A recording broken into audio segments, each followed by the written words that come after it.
My name is Hannah Keegan. I'm a lead detective for a top-secret New York Police Department task force. We're assigned to the unexplained cases that border on the paranormal. This is Division 13, and here are our case files. What do you mean, inorganic materials? Robots? I asked, trying to wrap my head around what Donna Russo, our lab supervisor, was telling us. She didn't miss a beat. Not robots exactly, but microscopic mechanical structures are embedded in the neon samples. Nanoscale machines. Nanobots, if you will. I rubbed my jaw.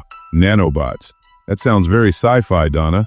Kendrick shook his head, disbelief painted across his face. Overton leaned forward, eyes sharp. Loretta Smith sat quietly, weighing the implications. The room was thick with the unease of it all. We'd suspected the Nullborn's reach was extensive, but this was next level. What are they doing to people? Altering biology with technology we barely understand. Donna tapped a graph. These nanobots appear to be self-replicating and adaptive. They're rewriting cellular structures, enhancing strength, altering perception. It's like they're preparing their hosts for something bigger. I glanced around the room. Sounds to me like they're not just infecting people, they're building an army. Loretta's voice was steady. We need more intel. For now, we call it a day. Night was falling as I arrived alone at my house in Queens. I'm usually fine with silence and solitude. I'm not a person who feels uncomfortable in my own company.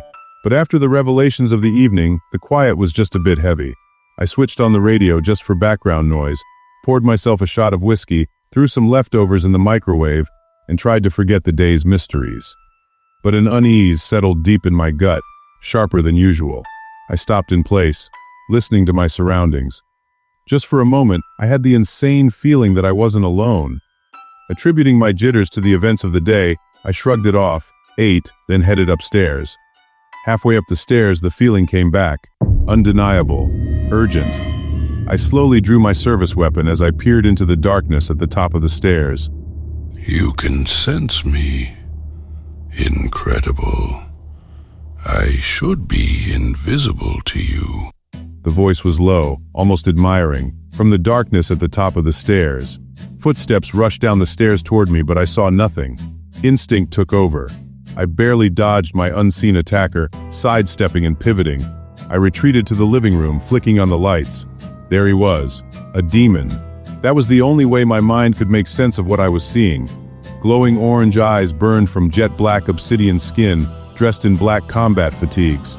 Not a demon, the enemy. This was a Nullborn. Even with years in tactical ops, the sight stole my breath. He advanced on me, slashing again. I dodged and gave myself some tactical space, retreating into the living room as I raised my weapon. With an eerily fluid motion, he drew a pistol of his own and opened fire.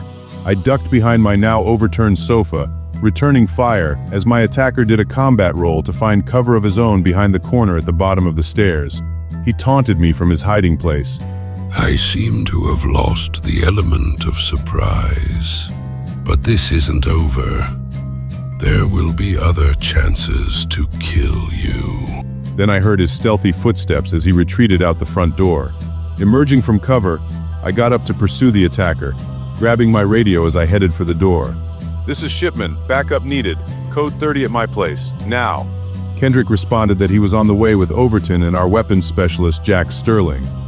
As I reached the front door, I saw the attacker pry open a manhole cover in the middle of the street, flinging it away with surprising ease.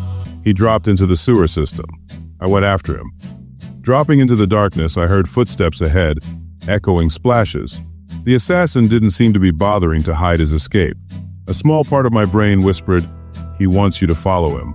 I pursued the suspect as quickly as I could, while staying alert for traps and expecting an ambush around every corner. I didn't seem to be losing much ground. I could still hear splashes in the tunnels ahead. The suspect didn't seem to be trying too hard to get away.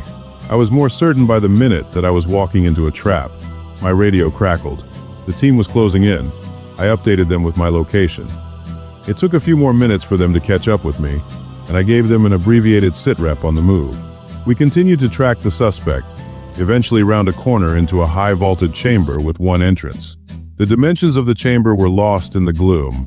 Then his voice, mocking, from the shadows. You're too clever for me, officers. I am just a simple Harrowed. It would seem I am trapped. I gave the order. Light 'em up. As one, the team switched on their special issue high-beam tack lights. Bright beams stabbed the dark, bathing the chamber in light. The perp just stood there, in the middle of the room, hands raised as if surrendering. This is way too easy. He chose this room for a reason, I warned. Stay sharp. The Harrowed sneered. I could have killed you all at any time, but I was sent to deliver a message. You've seen what I can do, what we can do. You are no match for my kind. Despair is your only option. We'll see about that, Kendrick said, cuffing the suspect. We headed for the surface. Back at HQ, restrained in a holding cell, the Harrowed, as he called himself, was full of contempt. He reiterated that he could have killed any of us at any time, but chose not to. Yeah. You wanted to show us what you can do, intimidate us. But you're out of your mind if you think we'll surrender, I said. We don't run scared, we adapt. Next time, we'll be ready for your freak show. The Harrowed responded with a hiss. Will you really? As his facial features began to shift. His skin slowly lightened from obsidian black.